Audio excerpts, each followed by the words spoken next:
Olá, bem-vinda ao Talk Suzy. Eu sou Suzy Kim e começa mais um episódio. E hoje está com muito especial, com convidadas incríveis aqui. Hoje o papo é sério, são advogadas criminalistas.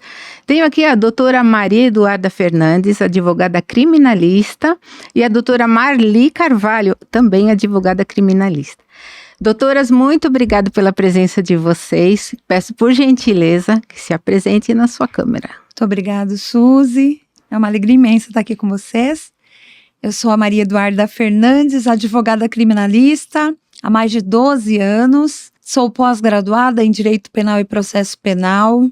Atuo em Tribunal do Júri, Processo Penal Juvenil. Sou coautora de 2 obras, Advogadas Extraordinárias e Mulheres na Advocacia Criminal. Estamos fazendo o lançamento em todo o Brasil, lançamos no Rio de Janeiro. Será uma honra ter essa conversa aqui hoje com você, Suzy, a minha amiga, doutora Marli Carvalho. Obrigada, doutora Marli, muito obrigada pela sua presença. Eu que agradeço, Suzy, é um prazer inenarrável estar aqui com você nesse bate-papo incrível, maravilhoso, dividindo um pouco do nosso conhecimento. Isso é importante, porque precisamos de muito conhecimento. Por gentileza, se apresente na sua câmera. Eu sou a Marli Carvalho, eu sou advogada criminalista atuante há mais de 8 anos, com escritório físico na região de Guarulhos e atuante em todo o país, graças à internet. Atuo nos crimes da execução penal, na área de Tribunal do Júri e execuções criminais. E vamos juntos hoje aqui, né, compartilhar um pouco do saber. Isso é ótimo, porque saber é muito bom, né?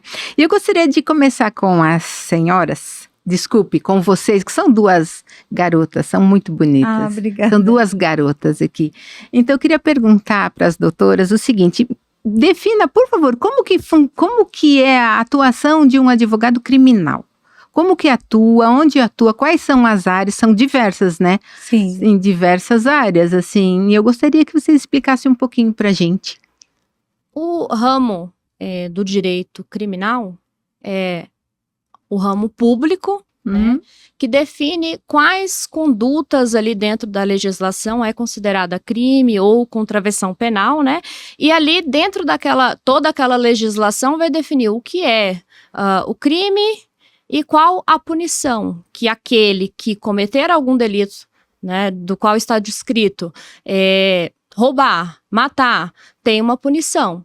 Então, o advogado criminalista, ele está ali para proteger, né, fiscal da lei, fiscalizar, proteger a legislação daquele que é acusado, né? Então, a lei, ela visa proteger o patrimônio, a liberdade e o bem mais precioso, que é a vida, né? Eu costumo dizer, nós defendemos a vida, a liberdade e o patrimônio. Então, dentro daquele conjunto da legislação, o direito criminal ele vai abranger o que é crime, o que é uma contravenção, e todo aquele que se vê acusado de um delito no qual se tipificado no Código Penal, no artigo do Código Penal, tem a figura do advogado. Ninguém poderá ser processado, julgado, nem condenado, sem que tenha a presença de um advogado. Então, por isso, o advogado ele é indispensável para a administração dessa justiça, para garantir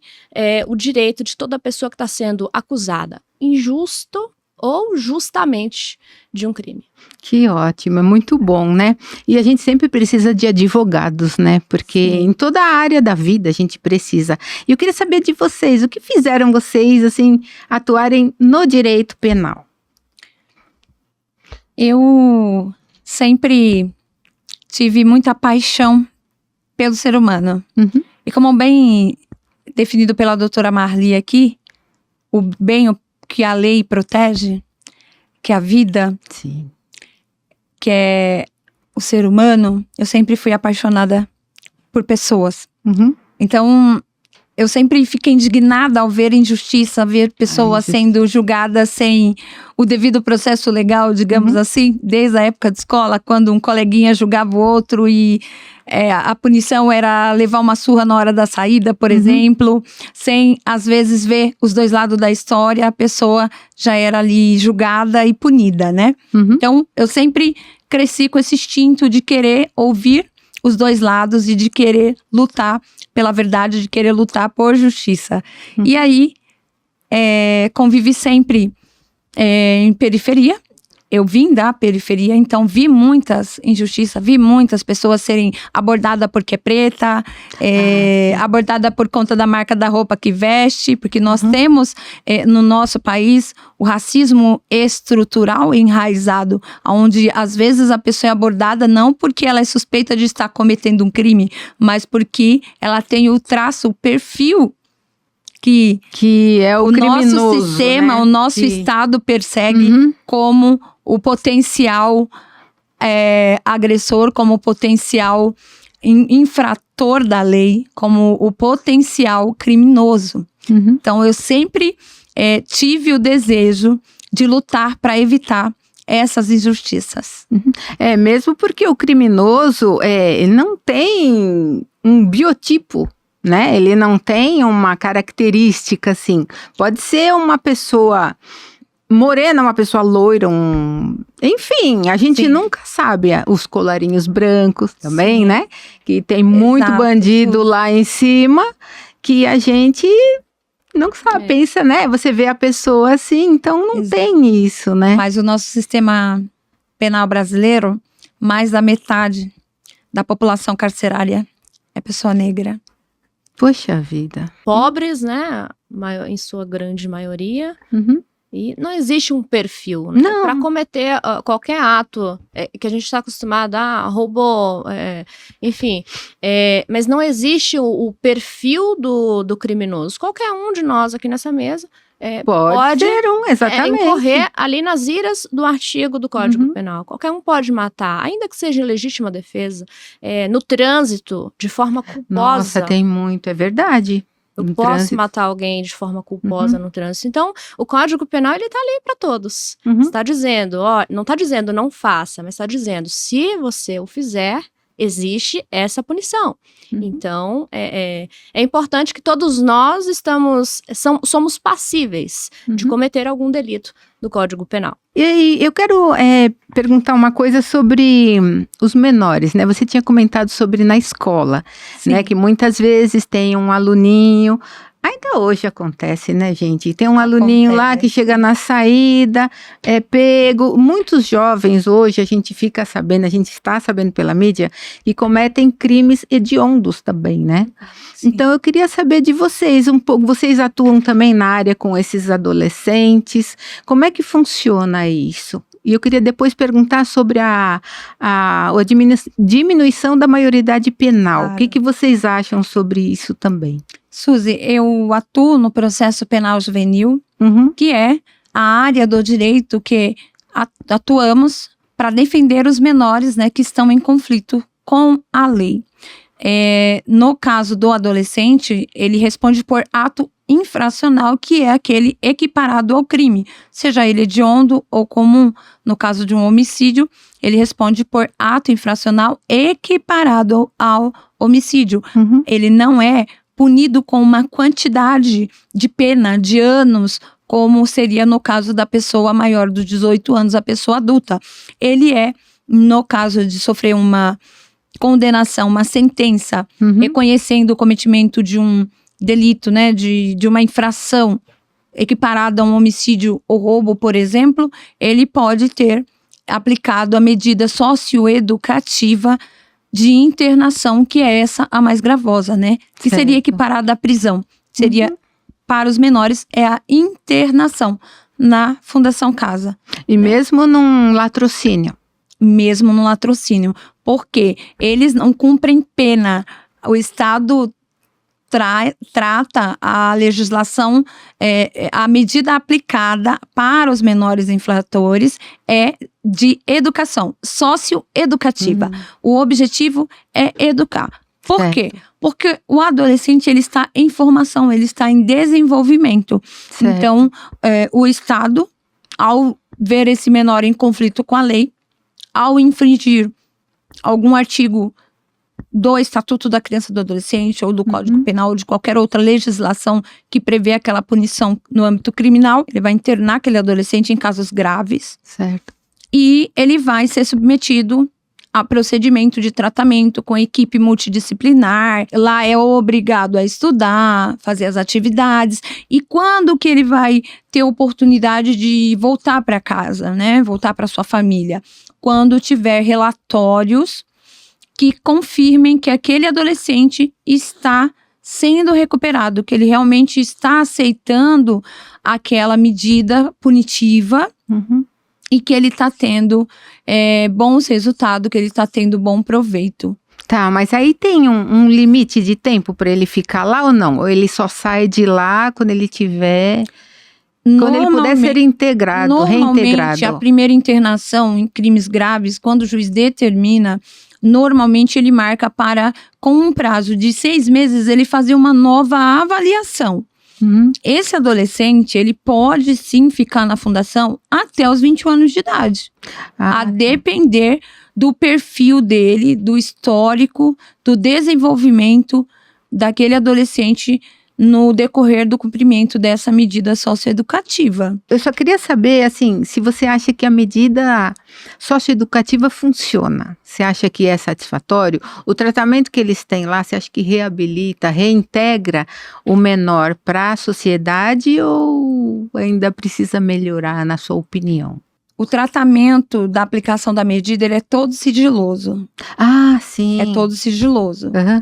Nós não temos muitas informações de como realmente é executada, né? Eu tenho alguns casos que eu pude acompanhar, mas internamente nós não temos a mesma liberdade que temos com o nosso cliente adulto, com o adolescente. Sim, já é diferente, porque então, o foco de vocês são os adultos. Exato. O nosso cliente, por exemplo, ele não pode ser ouvido sem a nossa presença. Ah, tá. Ele não pode. Se ele informa que tem um advogado, tem que se aguardar o advogado a presença do seu advogado para que ele seja ouvido. O adolescente, quando ele chega na Fundação Casa, por exemplo, ele vai passar pela equipe multidisciplinar, psicóloga, e vão perguntar sobre os fatos e tudo mais. E muitas vezes eles vão confessar, só que às vezes eles confessam sem nem ter feito também. Ah, porque estava em má companhia. Sim. Por quê? Nós temos adolescente... Eu tive adolescente presa com 13 anos de idade. Certo. Apreendida, né? Só o termo correto. Apreendida com 13 anos de idade. Com 13 anos de idade, ela não tinha consciência de que se ela fizesse aquele ato, ela iria ficar longe da família dela. Com 13 anos de idade. Certo. É muito jovem, né? Ela não tinha essa consciência. Né? Não. Ela não tinha. E eu queria saber a opinião de vocês, assim, qual a opinião sobre a redução da maioridade penal? O que vocês acham? Suzy, ao contrário de muitos espectadores que estão nos assistindo agora, eu sou contra a redução da minoridade penal. E por quê? Eu não entendo que o problema está na idade dos jovens, dos adolescentes. No meu entendimento, na minha vivência com o sistema prisional, Fundação Casa, o problema não está na idade.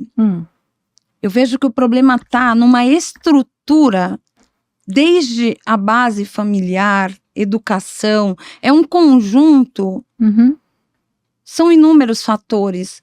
Eu não acredito que reduzir a idade vai diminuir a criminalidade, de forma alguma. Até porque, embora muitos vão dizer, mas já vota, já pode casar, por que não pode ser preso como um adulto? Porque não tem como nós irmos contra a própria ciência. O adolescente com 16, com 15, eles estão com o cérebro em desenvolvimento. Em desenvolvimento. Então, reduzir essa idade, seja para 16... não vai diminuir a criminalidade, o problema não está aí. Eu, como criminalista, eu faço crítica ao sistema de execução das penas e também dos cumprimentos de medidas socioeducativas. Eu penso que o problema não está na idade, o problema está na forma em que é executada essa lei, a forma que é executada essa pena, essa medida, porque o que a sociedade vê muitas vezes não é a realidade de quem está ali na prática. de quando uma mãe tem o seu filho envolvido em uma ocorrência e ela acaba perdendo a guarda dele, a guarda que eu digo, ela perde tempo de vivência com ele porque ele vai ficar numa Fundação Casa sendo penalizado, sim, por aquele ato, porque no período que ele está internado, ele não tem o direito de sair para ficar com a mamãe, com o papai, com a vovó, com o titio, com os amigos. Ele fica, sim, preso, né, doutora Marli? Sim. Eles não têm liberdade para ir visitar o vizinho. Eles estão custodiados. Certo. É para aplicação de medida socioeducativa, mas eles estão, sim, presos. Eles não têm o acesso a escola aqui fora, é tudo lá dentro.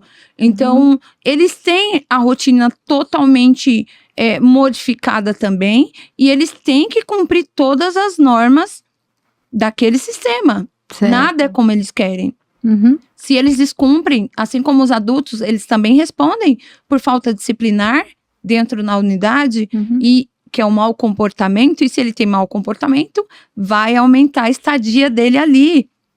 Certo. Né? E esse jovem já vai sair dali com essa mácula no currículo dele, embora ao completar a maioridade não vai constar as passagens que ele teve na fundação, mas nós bem sabemos que ao ser entrevistado para uma vaga de trabalho, aquela empresa vai puxar todo o histórico dele e vai estar ali. Vai aparecer ali, né? Constando, de alguma forma, sempre conseguem ter acesso. Né? Pede um histórico escolar. O histórico escolar dele vem de onde? Fundação Casa. Você acha que o fato desse adolescente, desse menor, não vou dizer... adolescente, né? Desse menor, tá ali na Fundação Casa, isso gera mais violência? Ele acaba ficando mais agressivo por estar lá preso ou não? Ou isso serve... É difícil a gente saber, né? Porque cada caso é um caso. Sim. Mas isso, assim, na maioria das vezes, pela sua experiência de vocês acham que essa medida socioeducativa ou essa, vamos dizer assim, não é prisão, é... Como digo, internação. Essa internação, ela ajuda ou não? Ou reabilita a pessoa, o menor ou não? Na maioria das vezes, assim, no geral, assim, pelo que vocês estão acostumadas. Sim, bom, eu sou uma advogada que não acredita que prisão vá recuperar alguém. Não vou falar para você que tem que soltar todas as pessoas delinquentes, todas as pessoas que respondem processo crime, tem que ser posta em liberdade agora e que vai ser da gente, né? Certo. Não é isso. Mas eu penso que haveria outras formas de tentar recuperar um infrator, um criminoso, além da prisão. A prisão, ela deixa marcas que são irreversíveis. Sim, eu acredito que sim. A prisão, ela é solitária. Assim como um adulto, quando um adolescente chega na fundação, ele é tratado como bandido. A mãe dele também, a família dele também. E aquela família também é tratada pelo tipo penal que aquela pessoa está respondendo. Então, o sistema, ele não funciona na prática como ele é nos livros. Certo. O respeito, a dignidade da pessoa humana, os direitos da pessoa presa, eles não são respeitados como a nossa legislação prevê. E eu entendo que seja um dos motivos de talvez causar essa rebeldia toda. Porque muitos são tratados como lixo humano. Eu imagino. Então, quando eu digo que, no meu ponto de vista, o problema está na aplicação... É porque a lei prevê que seja dessa forma, mas aquele agente, quem está executando, executa da forma dele. Eu acho que quem matou tem que morrer. Aí vamos torturar. Falta a mão do Estado, né, para querer recuperar essas pessoas, porque muito se vê nas prisões, cela para 10 pessoas, encarcerar 36 pessoas. Verdade, é super lotado, né? O triplo da capacidade, e não são aplicadas, falta funcionário, falta corpo de funcionários, psicólogos que possam avaliar aquela pessoa antes de ela retornar à sociedade. Então, hoje, tem-se o exame criminológico, mas a pessoa passa 10 anos dentro do sistema, pouquíssimas vezes foi atendido por um psicólogo, né? E no dia de ela sair, atingir ali o seu regime aberto, quando chega o momento dela vir para a rua, na rua, né, como eles falam, de atingir ali a liberdade, o juiz ele pede um exame criminológico para determinar, mas a pessoa ficou encarcerada todo aquele tempo e não teve aquele acompanhamento. E só naquele dia, uma conversa de 30 a 40 minutos, não acredito ser possível o profissional dizer se aquela pessoa pode vir para a rua ou não, se ela vai cometer novo delito ou não. Certo. Então falta o Estado também querer, a vontade de querer recuperar pessoas. E às vezes acaba devolvendo essa palavrinha que a doutora Marli falou, ela se encaixa muito bem ao conceito que eu busco trazer para vocês. Que é isso. O Estado, a falha está falha no Estado. Na forma da execução, porque a maneira que vem sendo executado, tanto a pena como a medida socioeducativa, ela não vai recuperar. Certo. Ela não vai recuperar. Porque eu já atendi adolescentes para relatar agressões, tortura. E essa parte você não vai ver, até porque o processo penal juvenil é todo sigiloso. Você não vai ver. Não dá para ver, né? A sociedade não vê. É só quem teve um familiar, um conhecido, que tem uma experiência e vai entender um pouquinho daquilo que eu estou falando. Certo. Então, temos vários casos de adolescentes que é solto numa audiência inicial ali com o Ministério Público, leva uma simples advertência do juiz, mas também temos vários adolescentes internados por um tempo longo, e se o Estado confiasse à família o cuidado e a educação dele novamente, após aquela represália que ele teve ali com aquele processo, né, doutora, ele provavelmente teria um proveito muito melhor do que enjaulado com centenas de outros adolescentes, né? Cada um com uma educação, com uma cultura completamente diferente, com um tipo penal totalmente diferente, e é onde eles falam que a fundação acaba se tornando a faculdade do crime. Exatamente. E a senhora tinha... desculpe, você, né? Desculpe. À vontade. Você tinha comentado assim que pode existir uma outra alternativa que não seja encarceramento, né? Foi isso que eu entendi. E você tem alguma ideia do que poderia ser feito para que não tivesse tanto... Porque está super lotado. Sim. Então é aquilo que a doutora comentou, numa cela de 20 tem 30, 40, às vezes até 50, porque a gente também vê na televisão isso, quando passa aquela superlotação. Eu também acredito que não reabilita ninguém viver num ambiente desse, né? Mas assim, você tem alguma sugestão do que poderia ser melhorado nessa situação? Você se refere aos presos em geral? Sim, em geral. Não só adolescente, mas no preso adulto também. É um problema que não afeta só lá dentro, afeta aqui fora também. Então é um pouco delicado a gente falar, mas falta oportunidades. Esse cidadão que a sociedade olha como alguém que não detém mais direitos porque cometeu um crime ou uma infração, ele continua sendo detentor de direitos. Sim. A Constituição garante, né, a dignidade da pessoa humana para todos. E a Lei de Execuções Penais, ela determina a forma que a pena deve ser executada. Né? O preso que está num regime fechado, ele deveria ter oportunidade de trabalho, de estudo. Mas não tem? O preso, o detento não pode fazer uma faculdade, um estudo na cadeia? Pode. Ele pode. Mas não é fácil isso? O acesso. Assim? Não. A estrutura. Mais fácil, assim. A estrutura. Porque no presídio não se pode ter celular, notebook, tablet, computador. Imagina para o Estado montar essa estrutura. Ou seja, para que nós realmente venhamos pôr em prática o que a nossa legislação determina, e aí sim, eu acredito que nós começaríamos a colher resultados positivos, vai ter um custo que provavelmente o nosso Estado não está disposto. Então, encarcera e vamos aguardar o tempo passar. Se ficar comportado, vai ganhar seus benefícios de progressão. Mas há um custo muito penoso, porque passa-se anos. Imagina você anos presa com dezenas, centenas de pessoas, todas diferentes, sem fazer nada. Nossa, terrível, né? E quando cai lá, o desejo é trabalhar, estudar para conseguir a diminuição de pena. Mas não há vagas.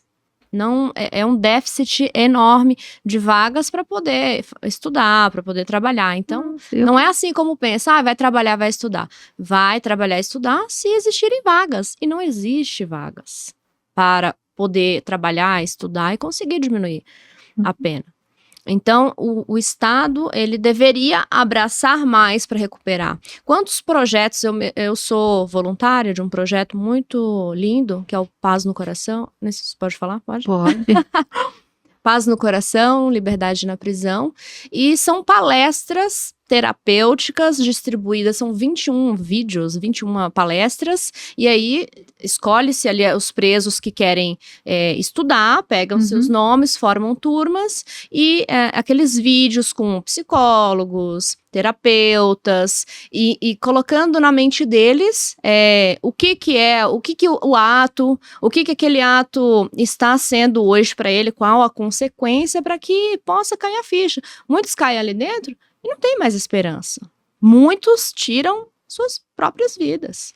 Porque é isso que a doutora estava falando. Anos e anos presos sem fazer nada, né? Sim, sendo que é uma pessoa que poderia ser aproveitada. Exato. A maioria, Suzy, ao contrário do que a nossa mídia esmagadora mostra, a maioria é tratada como lixo humano. E eu falo isso porque são mais de 15 anos desde que eu iniciei meu estágio na área criminal, ouvindo relatos, né, recebendo no início, quando eu estagiava na Barra Funda, lá na Vara de Execuções, chegava carta de mulheres presas, porque quando falamos de presas a gente só lembra de homem. Mas e as mulheres? Sim, as mulheres também. E as mulheres? Mães, né, muitas vezes. Mal recebe visitas de familiares, porque os homens, geralmente a mãe, a esposa, corre para a porta do presídio, mas a mulher, quando chega no ápice de ser surpreendida praticando algum crime, de ser condenada, a família abandona. Na maioria das vezes a família abandona, sim. Mas e o outro lado? Vamos falar um pouquinho do outro lado, da família que perdeu o marido, o pai, né, que estava indo trabalhar, aí veio uma pessoa lá, tirou a vida, tirou a vida de uma criança. Como é que fica esse outro lado da família que sentiu a perda? Medir a dor de quem perdeu um ente querido é algo incalculável, ainda mais quando se trata de um ente querido, né? Uma vida, ela é valiosa, qualquer vida importa. Sim. Toda vida importa.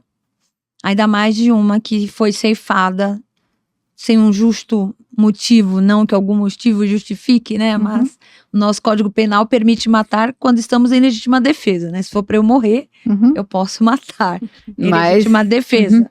Mas no caso em que você exemplificou aqui, a defesa de um acusado, ela jamais vai estar querendo diminuir o valor daquela vítima e a dor daquela família.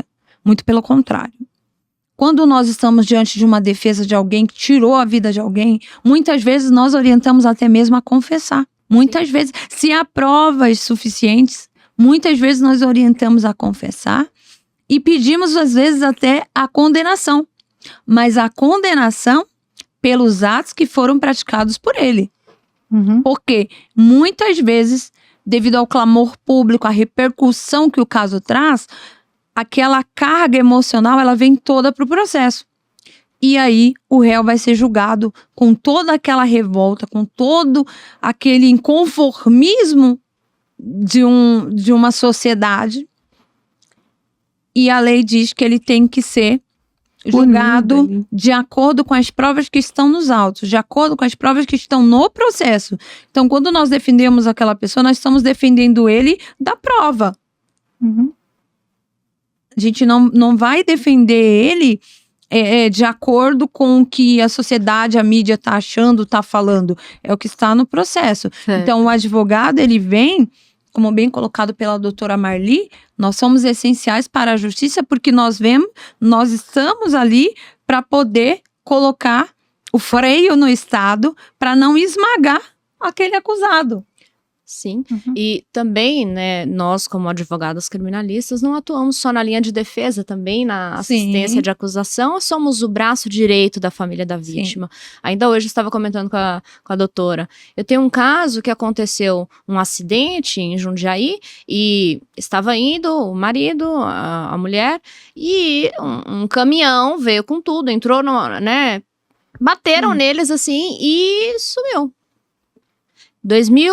Março de 2025. Certo. E falando de defesa e de acusação, todos têm a mão do Estado. E aí é o que a lei prevê. A lei prevê que se, né, teve investigação, os indícios de materialidade, de autoria, aquela pessoa está no banco dos réus, for condenada, processada, julgada, condenada, é aquilo que a lei prevê que ela vai cumprir. As pessoas se indignam, ficam indignadas porque, tudo isso e foi só 6 anos, 16 anos. Foi o que a lei determinou para ele. Então, um caso, e aí eu cito muito, um caso que é resolvido, que se encontra o autor, que se encontra ali as condições e ele foi punido, aquele caso ele está resolvido. Não consegue trazer a dor, né? Não consegue medir a dor, Mensurar, isso, né? mensurar, não vai trazer o familiar de volta, a pessoa perde a liberdade, então ninguém ganha, todos perdem. E o advogado ele tá ali, porque nós estamos ali fiscalizando a lei, ainda hoje, essa semana eu enfrentei esse problema, porque a polícia de Jundiaí não fez um bom trabalho na investigação. Demoraram-se de ir atrás das imagens, do local, da região onde ocorreu o acidente. E isso acaba atrapalhando um pouco também o nosso trabalho e que a justiça seja feita de forma efetiva.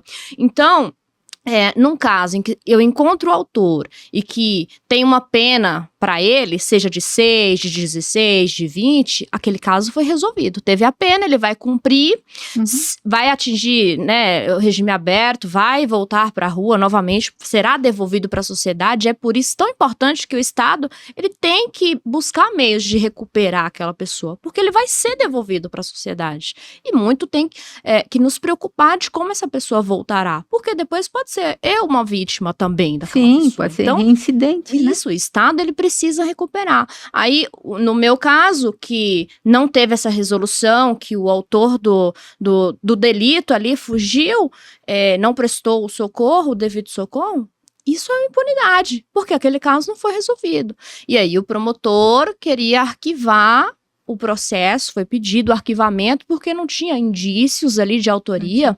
E aí eu olhei o processo e falei, não, mas tivemos ali imagens das câmeras, foi identificado o caminhão e a família da vítima que trouxe as imagens para o processo. Pegaram as câmeras de um sítio que tinha na rodovia, conseguiram localizar mais ou menos o caminhão que tinha atingido ali os dois na motocicleta e levou-se até a polícia, mas da polícia mesmo não veio uma imagem. Então, esse déficit acontece muito, né, atrapalha que a justiça e que as pessoas sejam verdadeiramente punidas, né, por aquilo que fizeram. E aí o promotor pediu o arquivamento e eu tive que entrar no processo e dizer, não, eu tenho aqui mais provas, antes de arquivar, eu tenho provas que foi identificado um veículo, eu preciso da rota, isso não era para o advogado estar falando, isso a polícia já tinha que estar. Já tinha que já ter tem feito, né? mais de 1 ano do acidente, a família tá lá, não tem a efetiva justiça, não sabe, né, quem foi, o suposto autor, o motorista do caminhão, não veio prestar um depoimento, não foi colocado ali para prestar, ainda que ele venha e diga, não, eu nem vi, mas ele não veio no processo, não buscaram-se as rotas, então o advogado está a todo momento, não só na defesa, mas também como assistente de acusação, assistindo e sendo esse braço direito, não só da família, mas também auxiliando o Ministério Público. Hoje eu tive que intervir e dizer, olha, temos uma prova, não posso arquivar esse processo. E o promotor concordou comigo. Hoje ele falou, não, de fato, olhando melhor, compulsando melhor os autos, concordo com a assistência de acusação, vamos prosseguir as investigações. Então, é esse pulso firme. Não existe aquilo, é de um lado, é de outro. Não, todos estamos num lado só, fiscalizando a lei, garantindo, né, fiscalizando os atos, que tenham-se julgamentos de forma justa e que sejam aplicadas na medida correta, a qual cada um deve receber. Verdade, exato, né? Suzy. Nós exigimos o cumprimento e o respeito ao devido processo legal. Exato. É o que as pessoas não têm conhecimento, não entendem, e quando elas vão para as mídias para caminhadas, fazer protestos, não esclarecem para elas que o advogado criminalista, ele não defende o crime, ele defende o direito. O direito da pessoa. Assim como a doutora Marli, eu também tenho vários exemplos, mas vou mencionar um aqui rapidamente, que é bem recente, ocorreu em março deste ano, em Itaquaquecetuba, onde a vítima, meu cliente, ele foi assassinado com diversas facadas, teve o pescoço arrancado e guardado numa mochila pela namorada. Este caso gerou diversos memes, fake news. Por quê? Porque ao ser levada pela polícia, ela contou que teria visto ele tentando abrir a fralda do filho de 3 anos. Ou seja, essa vítima ainda teve a sua honra maculada, porque morreu e ainda é taxado pelas redes sociais como abuso. Pedófilo. Mas fui contratada pela família, estou na assistência da acusação e vimos imagens que foi divulgada por uma emissora que teve responsabilidade de investigar. Nem a polícia não trouxe aos autos essas imagens que mostram que quando ela chegou com o namorado, que é a vítima, ela chegou com um colega junto, um amigo do casal. De madrugada, por volta de 1 e pouco da manhã, as câmeras próximas ao condomínio mostram 3 pessoas chegando. A vítima, a namorada e um amigo. Horas depois, surge esse corpo esfaqueado, sem cabeça, guardado numa mochila e com a fama de que teria feito algum... Ela com a fama de heroína, porque supostamente teria matado o abusador da criança. E é muito simples de observar pelas imagens que nem criança chegou ali com eles. E horas depois, esse crime brutal tinha sido cometido e a defesa entendeu que seria impossível ela ter praticado esse crime sozinha. E assim como a doutora Marli, provoquei o órgão ministerial também para que olhasse as imagens que foram divulgadas pela emissora de TV, não sei se pode falar nome. Não. E ao ver as argumentações dessa defesa, porque nós defendemos só o réu, nesse momento nós estamos em defesa da vítima, ao ver as imagens, ele havia pedido o arquivamento também em relação ao amigo, e eu me manifestei no processo, falei, excelência, doutor promotor, a decisão de arquivar os autos em relação ao averiguado é prematura, pois ainda não chegou laudos, nem o atestado de óbito havia chegado, fotos, não chegou laudos das mensagens e ligações nos aparelhos celulares da vítima, dos averiguados, ou seja, todas as diligências investigativas estavam pendentes ainda e ele ia arquivar para essa pessoa. E nessa mesma matéria aparecem mais 2 pessoas nessa mesma noite indo em direção a esse apartamento. Ou seja, é uma morte que pode ter sido praticada por diversos autores, mas uma única pessoa está presa assumindo toda a culpa, mas também tentando se defender com a desculpa de que fez em defesa da criança. Criança esta que não chegou junto com eles, enquanto eles vieram de onde estavam, bebendo, e em momento algum não se tem nos autos algum histórico de que essa vítima teria, de alguma forma, feito algo para essa criança. É um homem primário, Daniel, vou falar o nome dele, o meu cliente, que Deus o tem agora, Daniel, réu primário, com 2 filhos, um menino e uma menina, com o histórico de ser um excelente pai, um excelente filho. Temos as últimas mensagens que ele trocou com a mãezinha, que está em Alagoas agora, e que não pôde sequer vir dar o último adeus ao seu filho, tendo em vista que a morte foi brutal, repentina, e ela não teve meios de se locomover até o nosso estado para enterrar o corpo do filho. Ele tem um pai que é amputado, e hoje nós estamos trabalhando para que haja um julgamento justo, porque se ela vai para um tribunal do júri com essa alegação de que fez, digamos que em defesa da honra, né, para proteger aquela criança, quem não iria absolvê-la? Mas o nosso papel é justamente impedir esse tipo de injustiça, para que as provas venham para o processo e para que o julgamento seja feito de forma justa, tanto quando estamos do lado da defesa, como quando estamos do lado de quem acusa. O nosso papel é garantir o cumprimento do devido processo legal, o cumprimento do contraditório da ampla defesa, quando nós estamos na defesa do nosso assistido. Certo. Mas no caso do Estado, né, que foi dito aqui, o Estado parece que não tem interesse em aprofundar, investigar. Exato. A polícia de captar câmeras de provas, enfim. Por que acontece isso? Porque a demanda é grande ou por... Não sei. Tem uma razão disso? O Estado não... O Estado, no que tange a polícia judiciária, a segurança, não temos pessoas suficientes para executar os serviços. Ah, por falta de contingente. Em delegacias, em presídios, não tem funcionários suficientes, e os que tem faz da maneira que consegue fazer. É por falta de funcionário, isso? Um dos motivos, eu não diria que seria somente esse o motivo, porque quando vemos casos de grande repercussão, a investigação é feita de forma minuciosa, né, doutora? De quem é a figura, né? É. Ah, sim, como... Nós tivemos recentemente o caso do coronel, né?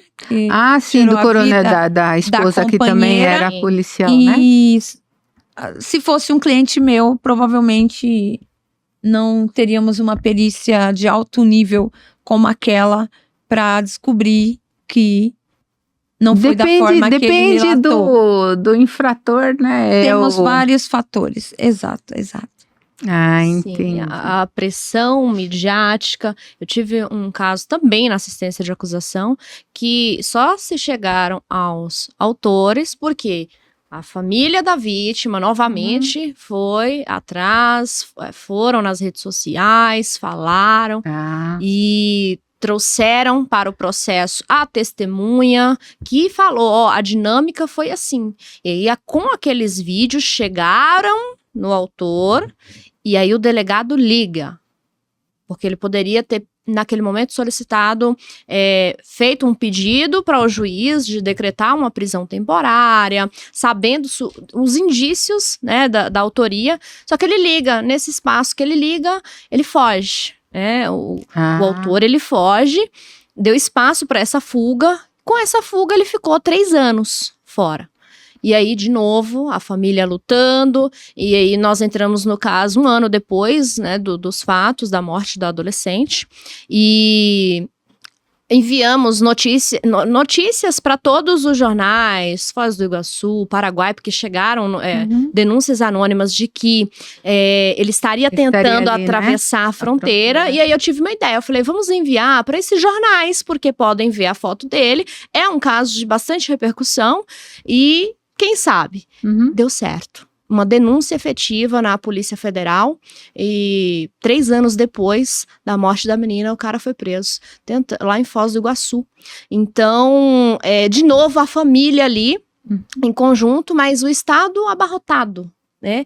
E mesmo com a pressão midiática, chegou até o acusado, né? Ali tinha as provas, os vídeos ali determinava que era ele. A própria fuga dele fez com que, né, colocasse ele no banco dos réus.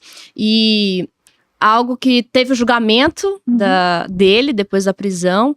E foi muito interessante, porque é muito difícil lidar com o familiar da vítima, né? Digo assim, no sentido de que a pessoa tá ali, ela perdeu o ente. E ela fala, o assassino, como o termo que eles usam, né? O assassino tá preso, a mãe dele pode visitar na cadeia. Mas eu não posso Mas eu não visitar meu posso. filho, A meu minha parente. visita é no cemitério. Então nós lidamos muito com essas questões, mas nós temos que ser técnicos. Sim. Né? A frieza nessa questão da letra da lei. E seguir a letra da lei, e aí esse julgamento foi marcante, assim, porque a família, ela teve um comportamento ali, e a todo momento a defesa falava, não posso chamar ele de assassino, porque ele não foi condenado. E de fato, até a condenação transitada em julgado, a pessoa ela é inocente, independente se tem uma prova, se tem um vídeo dela matando, dela esfaqueando. Ela é considerada inocente até um trânsito em julgado. Até sair aquela guia da condenação dela para ela começar a dar início ao cumprimento de pena. E nesse julgamento, a todo momento, naquele embate, e aí quando ele sai algemado com a sua condenação, carregando a sua condenação, a família da vítima, a mãe da menina, agora pode, né? Assassino! Então, é muito difícil, sabe, lidar com toda aquela situação. Então, nós somos o meio ali, nós somos a esperança, tanto da família da vítima, quanto da pessoa que está sendo acusada. Eu costumo falar, Suzy, que para a sociedade que clama por justiça, mas que acha que aquela pessoa que cometeu um crime cruel, ela não tem um direito de defesa. E como bem pontuado pela doutora Marli, por mim, todo cidadão tem um direito de defesa.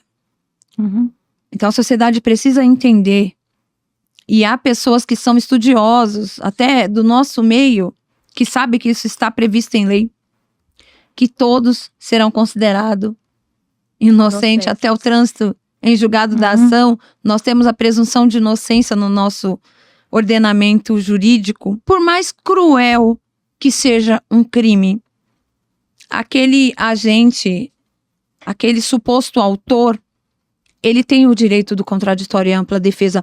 E o advogado, ele é essencial para a justiça. Se ele não tiver um advogado, ele não pode ser levado ao tribunal, ele não pode ser posto ao julgamento. Então, a sociedade precisa entender que o advogado criminalista, principalmente, ele é essencialíssimo. Porque se aquele réu não tiver defensor, ele não vai ser julgado. E ele não pode ficar preso sem julgamento. Ele tem que ser posto em liberdade. Há essa dificuldade de entendimento, né? Por isso que fala, por que prende e solta na custódia? Na custódia, é isso que eu ia falar também. Nós estávamos comentando antes, né, de entrar aqui. Então, por que prende? Por que isso acontece? Não tem requisitos para manter uma pessoa presa, que ela é primária, não oferece perigo, risco à ordem processual. Agora, se eu tô falando de uma pessoa que ela está tumultuando o processo, que ela corre o risco de obstruir as provas ali durante o curso da ação penal, aí eu tenho motivo para manter uma prisão preventiva. E aí aquele flagrante mantido na audiência de custódia convertida numa preventiva, né? Então, as pessoas, o direito penal, ele é muito técnico. E há uma dificuldade, porque uma pessoa quando entra numa delegacia algemado, aquilo vai ficar para sempre marcado. Meus clientes, eles têm trauma das grades. Quando vem as grades, ele já fica... É um trauma que carrega, né? E isso tem que ser bem tratado, bem lidado. As pessoas, elas jogam pedra. Quantas pessoas a gente não vê casos de pessoas que são mortas, acusadas dos crimes, né, sexuais, que vê bastante. Que uma mãe acusa falsamente um pai que abusou da filha.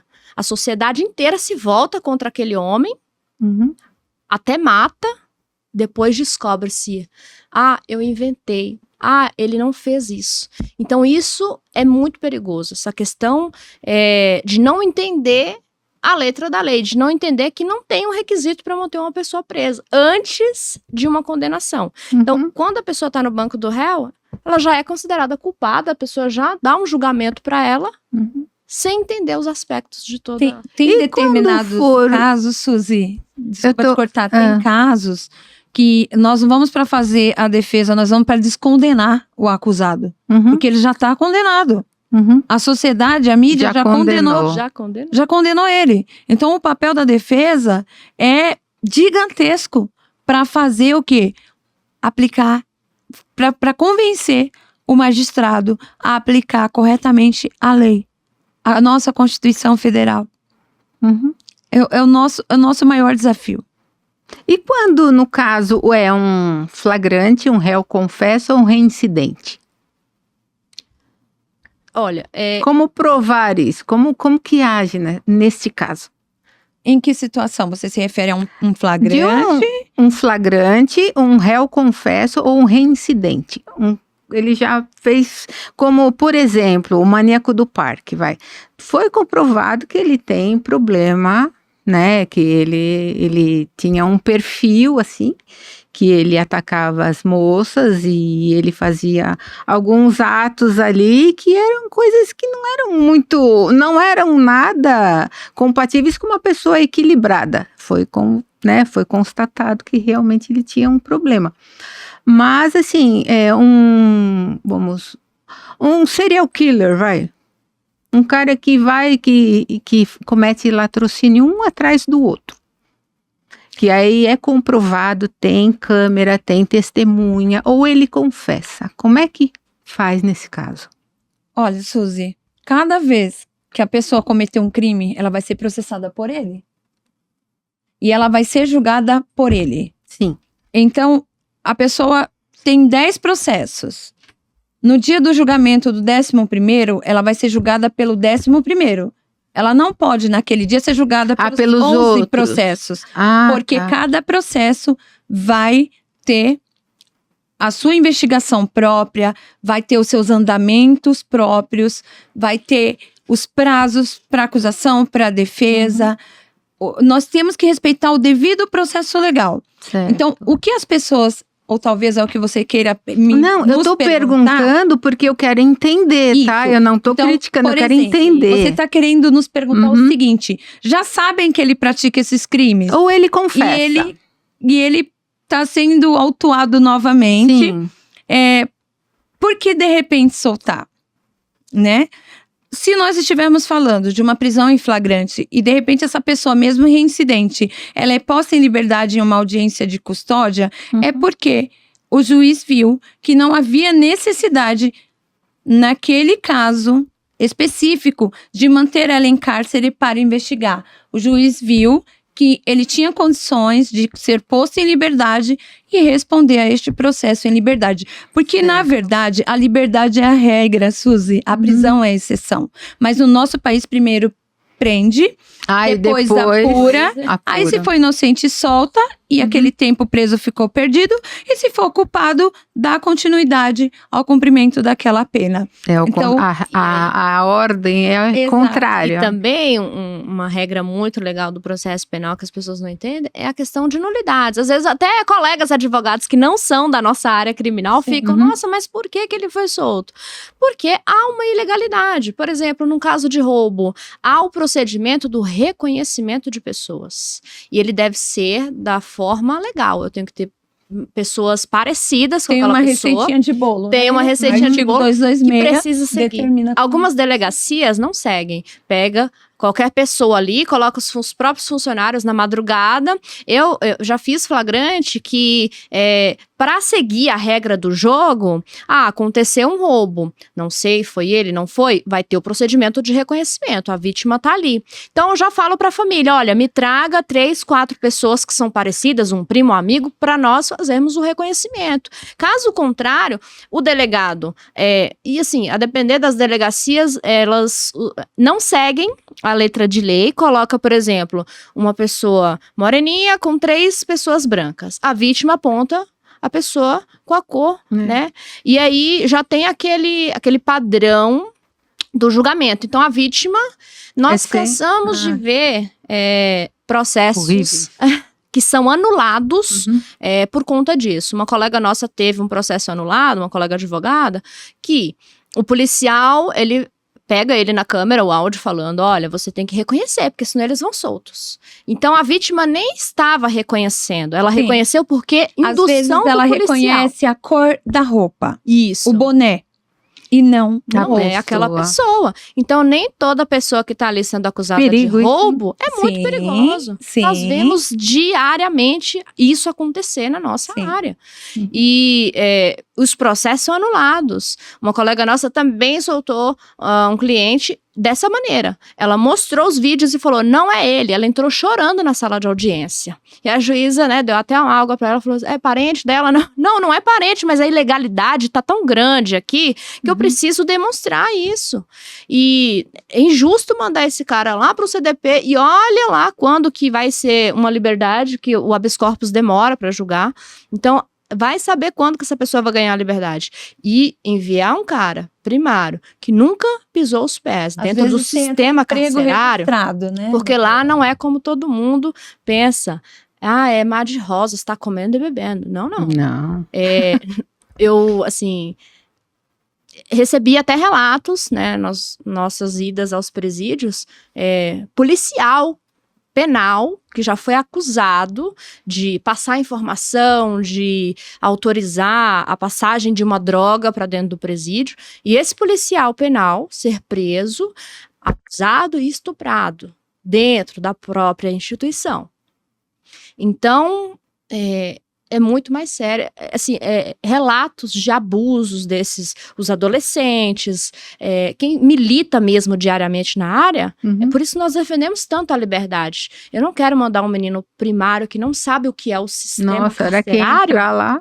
Então, por isso que se diz a faculdade do crime. Se o crime é organizado, eles recebem isso, esse nome, porque ele realmente, enquanto o Estado não abraça aquele menor, não dá uma oportunidade, não dá educação, o crime, ele abraça. Então, nós temos que ser tão organizados quanto a facção criminosa, né? Então, a máquina de moer pobre, né, que a gente fala, toda essa engrenagem, todo esse sistema. E nós estamos ali no meio dele, sendo o campo. É uma luta, não, gente? Sim, eu árdua. procuro fazer um trabalho de forma humanizada, né, fazer ser mais leve quando eu tô tratando com cliente. Comentei, né, que tive um cliente que ficou 30 anos ininterruptamente encarcerado.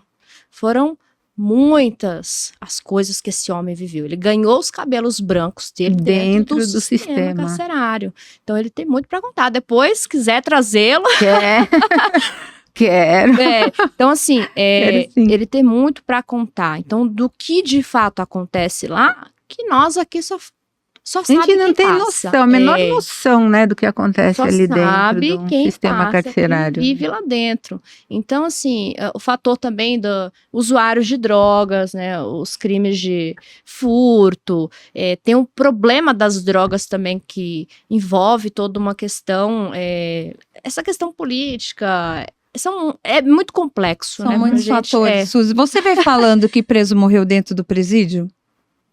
Você vê na mídia? Ah, não. Muito, um ou outro, assim, policial mas penal é muito... abusado, estuprado dentro do... isso eu nunca ouvi falar. E tem preso morre dentro do presídio e acontece de ser enterrado sem a família ser comunicada. E como se ele estivesse ainda cumprindo pena lá. Eu já atendi família que não deu último adeus pro seu familiar. Nossa, é complicado. Agora eu queria falar um pouquinho sobre a Lei Maria da Penha. Esse caso de feminicídio que tá absurdamente, cresceu assim, de uma maneira horrível do ano passado para cá, né? Eu tinha os números aqui desse caso de feminicídio. E tem a medida protetiva, que é muito pedida, mas eu já vi casos assim, que durante a medida protetiva, o agressor, ele burla e vai lá e mata a esposa, a ex ou a criança para se vingar da mãe. né? E como é que vocês veem isso? A medida protetiva, ela funciona? Ela não funciona? Ela é arcaica? É pouca... como é que fala? Pouca vigilância ali nisso? Por que é tão... Não sei, no meu caso... Porque não resolve, né? No meu caso, assim, o que eu penso é que tem muita coisa para melhorar nisso, porque, né, a mulher muitas vezes indefesa, né? Então, isso está crescendo de uma forma estrondosa, assim. Eu queria saber a opinião de vocês do caso da Lei Maria da Penha e como ela funciona, porque a gente só pensa, né, que é esse caso, mas conforme a doutora tinha comentado, né, ela é bem mais ampla do que a gente. Sim. Então, é bom que quem está assistindo a gente agora tenha esse conhecimento, porque às vezes a mulher pode estar passando por uma situação dessa e não tem o que fazer, onde buscar ajuda, o que ela pode, os direitos que ela tem. Sim. A violência doméstica, Suzy, ela é democrática. Ela não escolhe classe social. É claro que quem está na linha da margem da pobreza é muito mais afetada, mas ela está em todas as prateleiras. Sim. Né? Desde um morador de rua a um milionário. Sim. Nós vemos casos de violência, de feminicídio. E a lei, ela é uma lei robusta, é uma lei jovem, né? Temos 20 anos aí de Lei Maria da Penha, mas que tivemos grandes avanços, né? Hoje nós temos as protetivas de afastamento do lar, hoje nós temos a medida em que o juiz ele pode, de repente, fixar uma pensão temporária já, para aquela mulher vítima de violência se manter com seus filhos sem ter que esperar o trâmite legal de um processo na vara da família. Ela tem como buscar na rede de apoio, né, um abrigo quando ela está em risco de morte, porque nós temos diversas situações, desde uma ameaça a quem literalmente está sofrendo perseguição, né, que é o stalking, quem realmente já viu claramente que o agressor tende a evoluir a agressão verbal para uma execução, né, ou até mesmo de tirar a vida dela. Essa mulher que não tem onde se abrigar, onde se esconder, o Estado tem a rede de apoio, que tem um local sigiloso no qual essas mulheres podem se abrigar com os seus filhos, enquanto elas precisam. Tem várias medidas para acolher essa mulher. O que falta é ter conhecimento de onde procurar ajuda, como né? Procurar ajuda. Porque geralmente quando a mulher ela sofre a violência, não é ao meio-dia, não é num horário confortável. Geralmente são em dias e horários em que ela não tem acesso a quase nada e a quase ninguém para ajudá-la, né? E muitas por dependência financeira acaba se submetendo ao relacionamento abusivo. Eu estou atualmente num processo na assistência à acusação de 2 tentativas de feminicídio, no qual a minha cliente sobreviveu, graças a Deus, após levar 3 golpes de facão, um no pescoço, que levou 15 pontos, e 2 na perna. E o agressor tentou atingir a filha menor dela de 17 anos também. E ao conversar com os filhos dela, enquanto ela estava hospitalizada, eles me justificaram que, às vezes, ela ficava com a pessoa porque ele ajudava em casa. Com uma mistura, com alimento. E acabava aceitando isso. Sim. E aí vai se criando a dependência, umas financeira, outras emocional, vai acreditando na promessa de mudança, né? Porque a violência doméstica, ela acontece por meio de um círculo. Ela é um círculo que vive se repetindo, né? A violência física, ela não é o início da agressão, ela é o ponto de chegada. O feminicídio é o ponto final. Não é o início. Não. Durante o processo Até daquilo chegar vai... na violência vários- física ou um feminicídio, com certeza essa vítima conviveu com indícios Uhum. de que esse agressor iria agredi-la Ia chegar. fisicamente Uhum. ou até mesmo dar cabo da sua própria vida.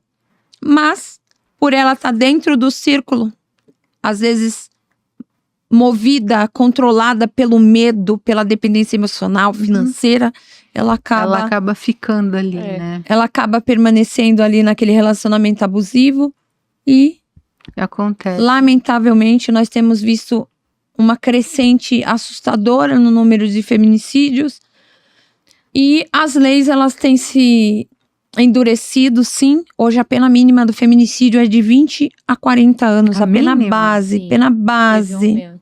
de 20 a 40 anos. Não é pouca pena. Não, é muito. Não é pouca pena. Mas o que nós temos visto é que quanto maior a pena, parece que maior é o prazer do homem de tirar a vida da mulher e levantar como um troféu a sentença condenatória de que ele vai ficar preso porque ele matou, ou porque ela traiu, ou porque ela não o quis mais. É simplesmente uma ação desumana mesmo. Uhum. É uma falta de amor ao próximo, de amor à vida, Sim. de amor ao ser humano, muito, muito grande. O ser humano, eu ouso dizer que o ser humano precisa de Deus, precisa buscar mais Muito, paz, precisa muito. interior, Muito. porque é Muito. uma briga por poder, seja o poder de ter aquela pessoa, aquela mulher ali no território dele, como uma propriedade dele, ou até mesmo de ter posse de determinado bem, de determinado luxo, que acaba pagando para ter isso. A cobiça do ser humano é tão grande que ela não se importa se o custo daquele desejo dela for uma vida humana. E muitos estão dispostos a pagar. Uhum. Então, o ser humano, ele precisa, nós precisamos cuidar das pessoas, nós precisamos levar as pessoas a olhar para outra e praticar a equidade, porque o homem que tira a vida daquela mulher, ele certamente não quer que tirem a vida dele. Tanto é que eles não querem ser presos. Quer, doutora? Eles não querem. querem. Eles não querem perder a justificar. liberdade. Sim. Eles têm de uma justificativa. Entende? Ah, ela me traiu, então Sim. foi o meu Então, brio. Então, Então, a lei, ela abrange todos os aspectos, inclusive a área da família. Uhum. Tem mulheres que às vezes se separam e o homem detinha o poder econômico da família e ela sai daquele relacionamento sem nada, ele ameaça vender tudo, que ela vai ficar sem nada. Não! A Lei Maria da Penha prevê que ela pode, inclusive, pedir o bloqueio daqueles bens para que ele não venda, para que ele não transfira, até que faça-se o devido processo de divórcio, de partilha de bens. Então, a Maria da Penha, ela não vem falando Ela é só do aspecto ampla, né? criminal. Ela vem também já tratando de guarda, por exemplo. Um agressor não pode ter guarda compartilhada. eu Uhum. digo que a Lei Maria da Penha, ela funciona, ela é dura, no sentido de que... Mas eu digo também que ela não funciona sozinha. A mulher, ela vai até a delegacia, faz o pedido, preciso dessa protetiva. No caso de o agressor voltar a se aproximar, ele é preso, e isso funciona muito bem. Eu já atendi casos em que o agressor foi preso e foi difícil, não saiu. Os pedidos, né? Os pedidos de liberdade na Maria Foram da negados. Penha são, em sua grande maioria, negados. Uhum. Né? Pode ser uma absolvição ao final do processo, porque a dinâmica não ficou comprovada.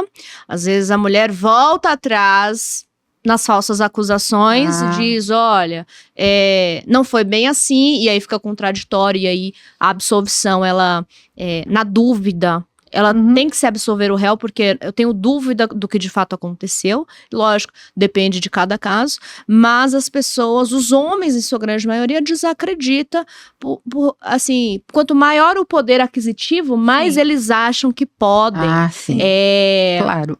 Ser donos Sempre ali. acham, né? E eu atendi um uma situação no ano passado e ele chegou à delegacia tranquilo, e o advogado dele também, tranquilo, estava fazendo o trabalho dele, e eles desacreditavam que ele seria preso ali naquele momento. E aí a vítima foi ouvida em total estado de choque, porque ele ameaçou expor fotos íntimas dela, já é outro tipo de crime também, as agressões, a violência, e mais de 20 boletins de ocorrência que ela já tinha feito, porém ela permanecia com ele ali, ela tinha a questão da dependência envolvida, e ele falando, eu sou isso, eu sou aquilo, e ele desacreditava, ele até me ameaçou na delegacia, né? Também. E aí ele desacreditou. Só que aí, naquele momento, ali de madrugada na delegacia, a vítima expondo ali os fatos, e aí... Não, é caso, vamos ter que manter.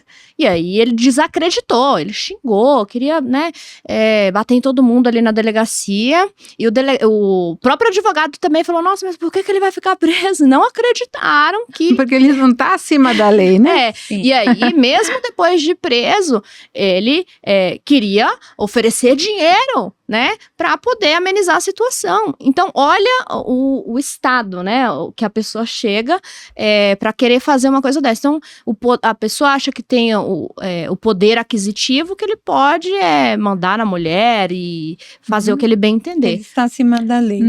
Ele permanece preso. E para que a gente tenha mais eficácia desta lei e de várias outras também, mas falando da proteção da mulher, falta muita informação e falta que orientem essas mulheres a procurarem as redes de apoio na sua cidade, no seu estado, para que elas tenham o acompanhamento, porque a Lei Maria da Penha garante a ela o acompanhamento jurídico, psicológico, e essa mulher que está fragilizada, dominada pelo medo, que muitas vezes precisava do dinheiro dele para o aluguel.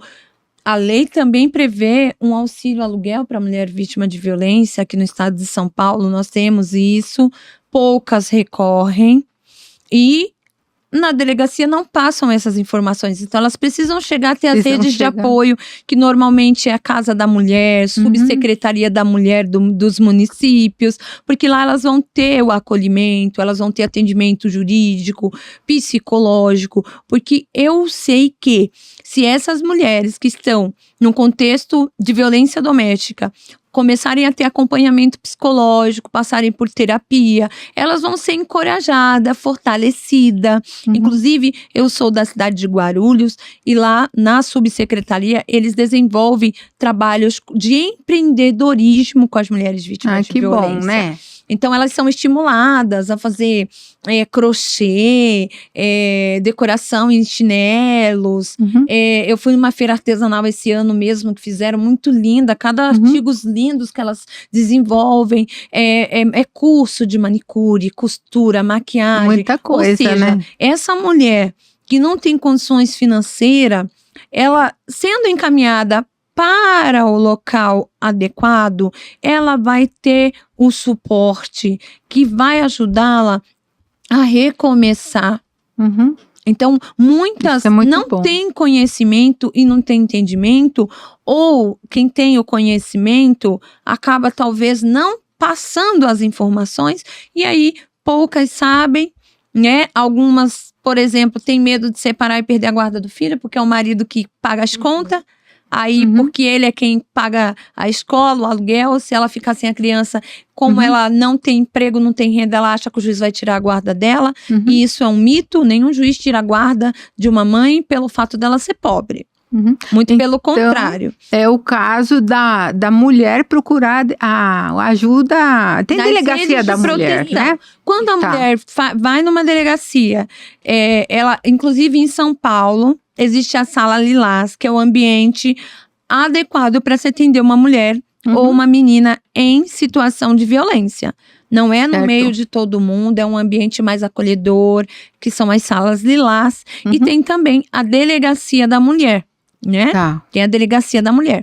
Então, quando ela registra a ocorrência, se for um flagrante, é feito todo aquele procedimento, mas existe um protocolo que ela responde um questionário enorme ali, inclusive quais medidas que ela quer, Sim. inclusive se ela depende ou não daquele agressor, tudo. Se a medida tem que se estender aos familiares ou não, tem tudo isso ali. E inclusive tem a informação que ela quer ser encaminhada para a rede de proteção. Certo. Só, entendeu? Na delegacia.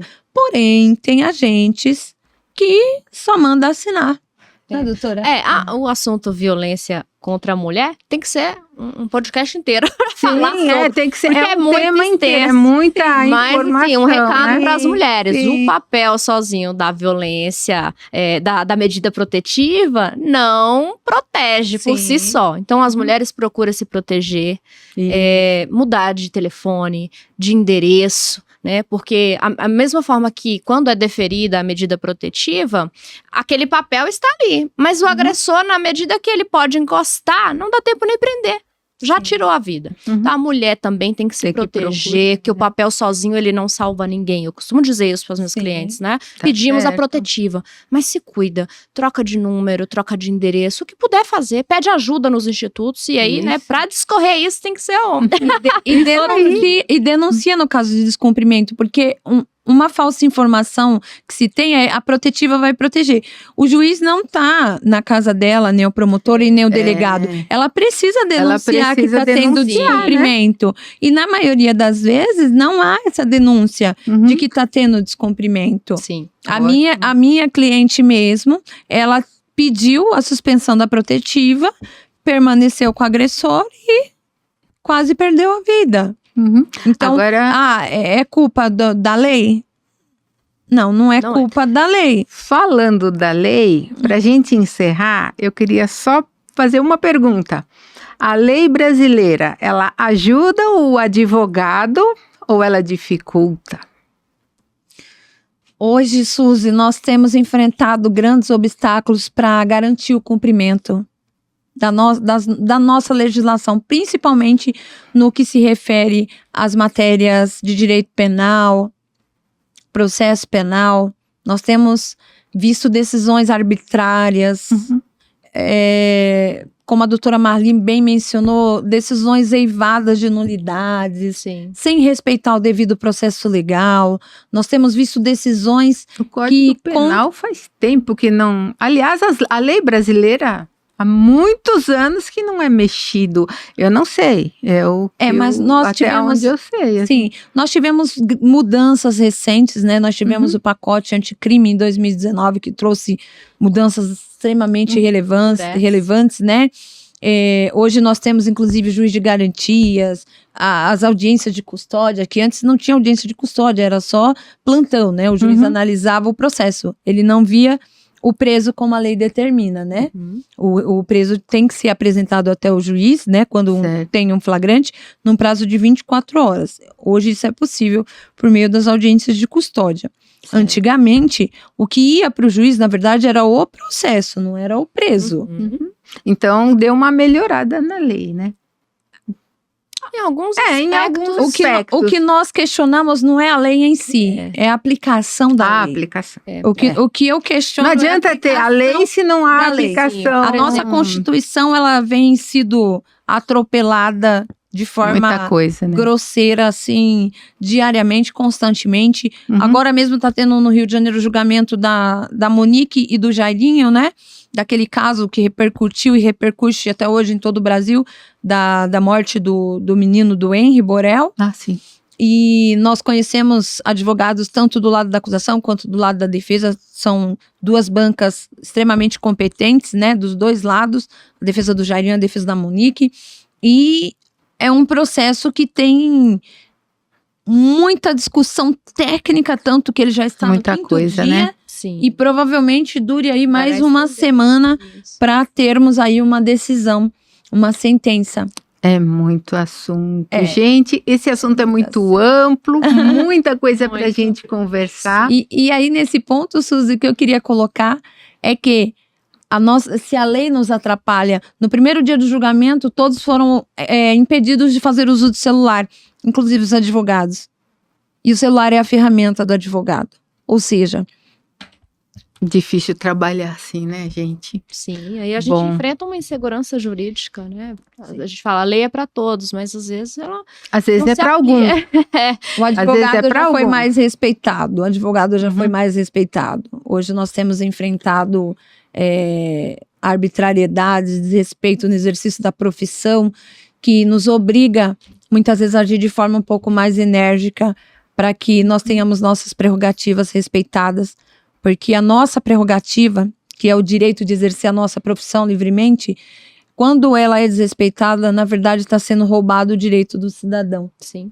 porque nós somos a voz Certo. da sociedade. Bom, infelizmente nós chegamos ao fim.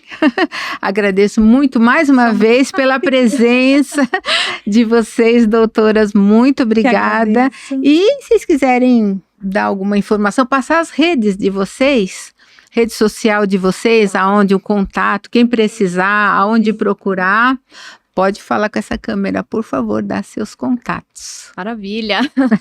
Vou deixar meu Instagram, que é doutora Marli Carvalho, DRA Marli Carvalho no Instagram.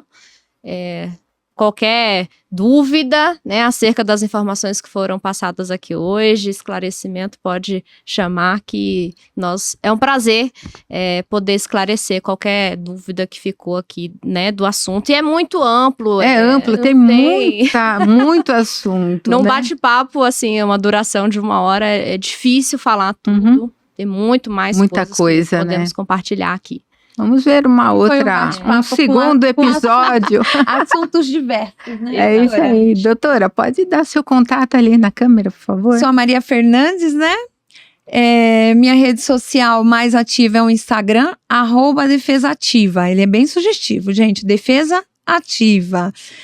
O escritório físico está em Guarulhos e atendo em todo o território nacional também, assim como a doutora Marli. E vocês podem mandar um direct, pode seguir a nossa página. Se tiverem qualquer dúvida sobre assuntos que foram abordados ou qualquer outro, pode mandar uma mensagem no direct, que será um prazer responder cada um de vocês.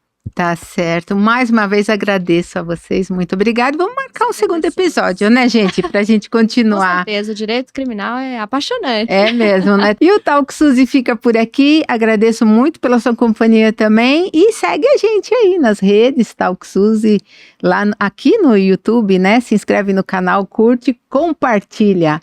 Um beijo grande pra você. Até a próxima vez. Tchau.